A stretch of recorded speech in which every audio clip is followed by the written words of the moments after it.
কলম লিখে ফেলেছে কিয়ামত পর্যন্ত কি কি হবে। অতএব আপনার রিজিক নিয়ে এত টেনশন করার কোনো দরকার নেই। বিয়ে শাদী হচ্ছে না, এই জন্য কবরে গিয়ে মানত করার কোনো দরকার নেই। সময় মতো হবে ইনশাআল্লাহ। যখন রিজিক তাকদিরে লেখা আছে, সময় মতো ইনশাআল্লাহ হবে। তাকদিরের বাইরে রিজিক পাওয়া যায়। আমার সাথে পড়েন, আল্লাহুম্মা ইকফিনি বিহালালিকা আন হারামিকা ওয়া আগনিনি বিফাদলিকা আম্মান সিওয়াকা। এই দোয়াটা পড়লে ইনশাআল্লাহ আল্লাহ পাকের শুকরিয়া যে যত বেশি আদায় করবে, আল্লাহ পাক বলেছেন লা ইন শাকারতুম লা আযীদান্নাকুম, তোমরা আমার শুকরিয়া আদায় করো, আমি তোমাদের প্রতি আমার নিয়ামতকে বাড়াই দেব।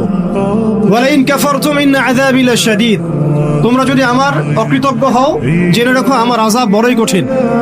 সবসময় চিন্তা করব আমাকে আল্লাহ কি দিয়েছেন, এটা চিন্তা করব না আমাকে আল্লাহ কি দেন নাই। আল্লাহ পাক আমাকে সুস্থ রেখেছেন, নিরাপত্তা দিয়েছেন, আমি খাচ্ছি, পান করছি। এই যে নিয়ামত, আল্লাহ পাকের যে অগণিত নিয়ামত,